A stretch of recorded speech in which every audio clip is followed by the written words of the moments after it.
Am I the a-hole for exposing my cousin's creepy husband to my entire family?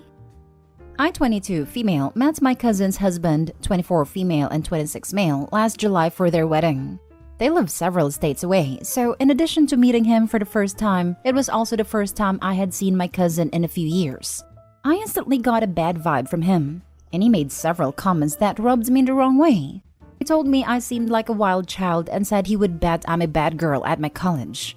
Since meeting him, he has followed me on Instagram and sporadically sends me reels, which I don't open, and comments odd things on my posts like, "Looking good, cousin."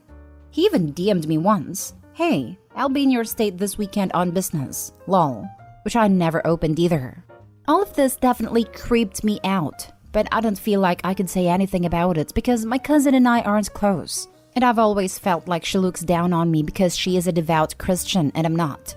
Fast forward to this week, one of those fake accounts on Instagram popped up with some of my pictures asking for money for private pictures. The bio was in broken English. The pictures were poorly cropped screenshots of my 2 most recent posts, and the Cash App was a random string of numbers and letters. The account just looked very fake, and many of my friends sent it to me and reported the account. Of course, the one person who apparently fell for it was my cousin's husband. I then got a very long, nasty DM from my cousin telling me she had been very tolerant of my sinful lifestyle, whatever that means. But this time, it had gone too far. She said she didn't care that we were family, and so long as I was posting a threat to her marriage, I was no longer welcome in their lives.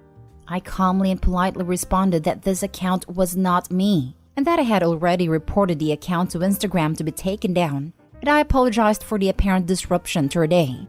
She responded that she didn't believe me and said she pities me for having such low self-esteem and would keep me in her prayers. I lost it at this point.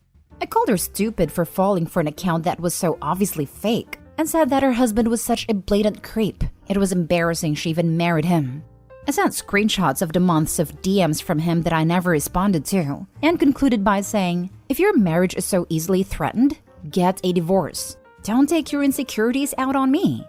Shortly after, I got angry phone calls from my mom and my grandma saying my cousin made an honest mistake and that my response was cruel and unjustified. Apparently, my cousin showed everyone our messages and is humiliated by what I said. My mom is worried our relationship with that side of the family is permanently damaged, and now I may not be welcome at future family gatherings because my grandmama doesn't want the drama. I really don't feel like my response was out of line, but since no one else agrees with me, I'm not sure. So am I the a-hole? Now for the top comments. And no one is saying anything about how the husband tried to get pictures of you or tried to hit you up. Not the a-hole and good riddance. I had a feeling he only told my cousin because he tried to Cash App the account and got nothing. Could be wrong though. Just say something like, "Her husband has been harassing me for months." I didn't tell anyone except her. She's the one spreading it around. I'm disappointed but not exactly surprised that he fell for an internet scam trying to get private photos of me. If she doesn't want to be humiliated, she should tell her husband to stop humiliating her. I will also welcome an apology from them anytime. Anyone who asks me to apologize to her condones his inappropriate behavior and will no longer have a relationship with me. Thanks. But he can't possibly be at fault or in the wrong because he is an honest, devout Christian man. He just succumbed to the evil temptations of women. But he is sorry and he asked for forgiveness. And that makes everything he did completely okay and justifiable. Now, that little harlot of an OP, she dared to have social media accounts that were scammed. See? She's the real sinful nasty one in this scenario. Because she must be casting a temptation spell over her poor cousin's husband's eyes. And that is literally the mentality behind a cousin and her husband sort of thinking. Not the a-hole. Your cousin started the drama by being gullible and dumb, and was a total a-hole to you. She deserves to be called on it, and she will be much better off knowing what her husband is. Then she shared that her husband is a thirsty hornball and says that she's embarrassed. I hope he kept it between the two of them. Cousin embarrassed herself. Next story. Am I the a-hole for refusing to buy my fiancé gaming laptop for a few grand after he told me to find a real job? My fiancé, male 37, and I, female 30, have started living together 6 months ago. I own a house and he moved in with me. I run online business from home which allows me to live rather comfortably. A month after moving in, He quit his job saying how much he hated it, and that is going to try and do Twitch streaming for a living. I'm all for following your passion, so I was supportive, although surprised at the turn of events. I'm in financial position to support us both, but it felt off. Anyway, nothing happened with his Twitch channel. Sure, he's gaming all day, but hasn't bothered to even try and create an account. He just games for pleasure. It's been 7 months. I've had conversations with him suggesting he finds work, but he keeps telling me that I'm unsupportive and he needs time. He wanted us to buy a bigger house together, but I said that I'm fine with my current one, and that since he doesn't have a job, I don't want to get a mortgage and be left with paying everything. And he told me that if I found a real job, maybe I wouldn't have financial problems. We had a massive argument that night. Now, he's been hinting at needing a new gaming laptop which costs a few grand, and I've been ignoring it, so he asked outright for me to buy it for his birthday. I told him no, that my fake job doesn't cover new laptops, and he got really angry with me, telling me I'm selfish and ruining his career. Granted, I can afford it to buy it, but he really hurt me saying my business is not a real job despite me working myself off. Am I the a-hole for not buying him a new laptop? You sound intelligent. Is the D that good for all that BS? Not the a-hole. Yeah, I was wondering what he brings to the relationship other than entitlement and laziness. OP not the a-hole. He's taking advantage of you. Yeah, somehow running an online business that provides for the both of them isn't a real job, but starting a gaming career when you're pushing 40 is totally viable. Not the a-hole, but curious as to why you are referring to him as your fiancé and not your ex. It felt off because it is. He showed you exactly who he is. Please believe him and move on. And instead of him worrying about what's in your pockets, he needs to be worried about the fact that nothing is in his. A partner makes deposits, not constant withdrawals. Cut the cord. Not the a-hole. Wow. So he saw you make money with your own business and decided you can be his sugar mama while he follows his dream of being a professional gamer.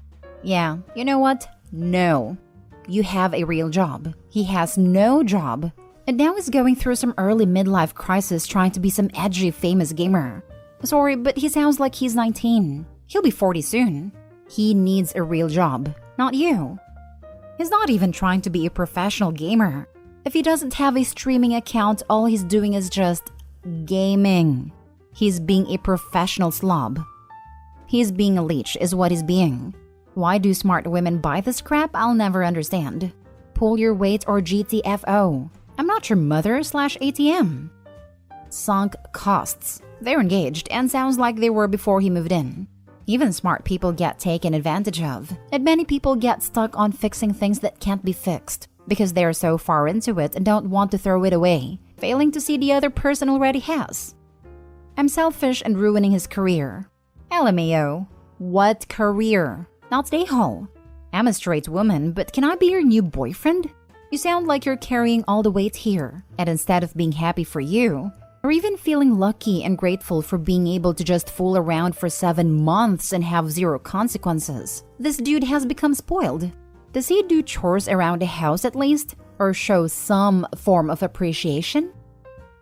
Next story is titled, Am I the a-hole for wanting to go somewhere while my wife is almost due? Now, I fully understand how the title sounds, and I've seen posts like this from the wife's point of view, but please hear me out. My wife is really close to giving birth, and we are both super excited to welcome our baby girl into this world. However, the issue is the fact that my 92-year-old grandfather is sick and will most likely pass on in the next week or so. He has been one of the kindest, best, and coolest people I've known, and he had a huge hand in raising me, so I want to fly over there in a couple of days to say goodbye and attend his funeral. My wife feels that this isn't as important than seeing the birth of my daughter should she go into labor while I'm gone. And while I know that the birth is extremely important, but I really want to say goodbye, and this can't wait. So am I the a-hole? Edit. Some of you ask when she's due, and that isn't for around 2 weeks. What I'm thinking of doing now is to take the car this evening. It's a 5-hour drive. Say goodbye tomorrow and come home in the afternoon. I will Zoom for the funeral. Sorry, but you're the a-hole. I empathize with your situation. I just lost my grandmother and I have also given birth. Your wife needs you for support. It's not about watching the baby being born. It's about being there for your wife during a potentially deadly medical event. Given how wonderful your grandfather is, I'm sure he would understand. This she'll push a tiny human out of her. Seem like as the first on top of that. She'll be terrified, in pain, and will want a person she can trust deeply while facing a long, painful, and potentially deadly labor. I get why it's important to you, but if your grandfather is a kind person, I think he would call you mad to even think to let your wife alone. You should video call him and ask him how he feel about that and what he want. You're not the a-hole, but neither is your wife. Try to put yourself in her shoes. How would you feel if the situation was reversed? It's not an easy choice. I'm really sad that you're put in this situation, but for me, your wife should always come first. Even more when it's about the birth of your baby girl. Good luck, Opie. Sincerely. No a-holes here. Don't wait a couple of days. Fly there now. Visit him while he's still well enough to recognize you and fly right home. Don't stay for the funeral. Life is more important than death. You've got a baby coming. People will understand. And those that won't aren't worth your time. That's what I plan to do. Thanks. You need a contingency plan. Babies do come early. Baby could come now and would actually not be considered early at all. Your wife has non-zero chance of serious complications, trauma, and even death during delivery, as does your child. If she goes into labor while you are there, what is the plan for you to safely get back? No, driving as quickly as you think you safely can to 5 hours back is not a great choice. You being in a hospital after a car accident also means not being there. I do think seeing your grandfather is important, but you need to know exactly what to do if things go sideways ahead of time. And your wife needs the reassurance of what the plan is as well. I was gonna say, if the due date is 2 weeks away, then that could happen any day now, really. Know a few babies who popped up early. I feel for you, Opie. It's a hard situation, but I don't think you'd forgive yourself if something went wrong with the wife either. Update 1. Hi guys. Thanks for the support on this post. You are all right. My wife is the most important person. I took today off and started driving to my grandfather's town around 2.5 hours ago. My wife is at home with my sister-in-law and mother-in-law, and my brother-in-law and her best friend live 5 minutes away from her, so she's fine. She was really happy about this compromise and gave me her go-ahead since she knows how close I was to my grandpa. I'm at a rest stop for lunch right now, and the plan is to get there around 5 in the evening, talk to my grandfather and say goodbye to him, then drive back home and be there around 12 a.m. I was actually speaking to my wife and mother-in-law, and they said it would be really nice if my grandfather picked out my daughter's name as a sort of connection to him for her after he passes on. Thanks. Update 2. I talked to my grandfather. It was super emotional to say the least, but it seemed like he really enjoyed it, as did I.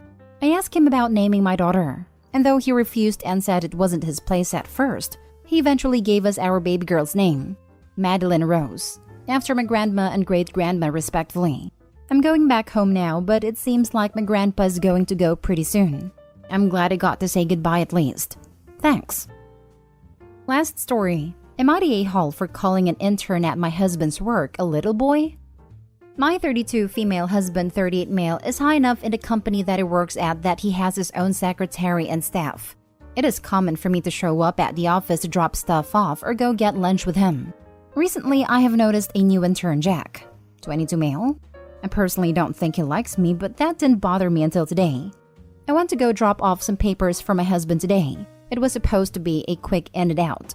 I have his schedule, so I knew he wasn't in a meeting or anything. In fact, it was his hour lunch break.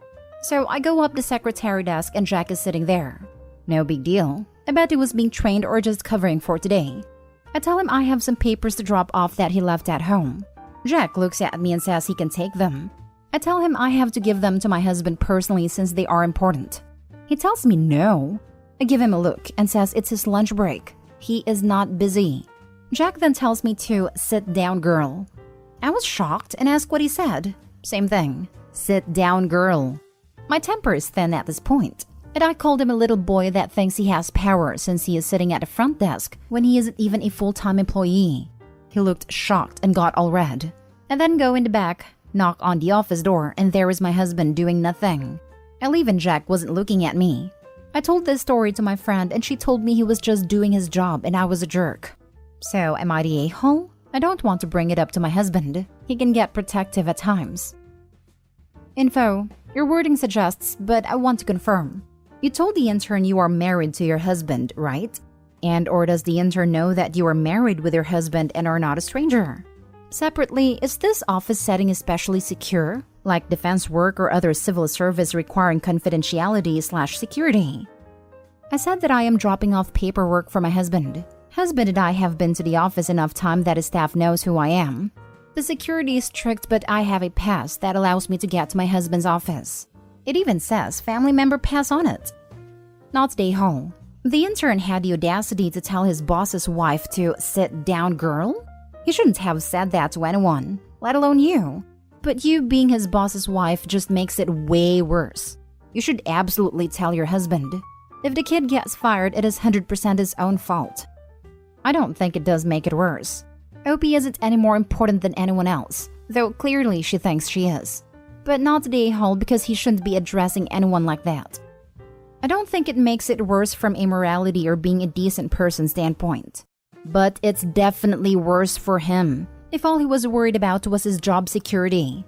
Don't call your boss's wife a girl in a dismissive tone if you want to avoid getting fired. Don't call any adult woman a girl, especially in a dismissive tone, if you want to avoid being an a-hole. Not the a-hole. I'm often flabbergasted at friends' crazy reactions when stories like this pop up. This kid was not just doing his job. He was being rude and condescending and is likely misogynistic. Who refers to anyone as girl? I check in with your husband, Opie, but I think you handled it perfectly. Not only was he rude and condescending, he was asking for papers that he is not allowed to handle, which is literally failing at his job. He deserves to be formally reprimanded. So lovely of Opie's friends, who don't know anything about this person's job, to assume that he was being competent while Opie was being unreasonable.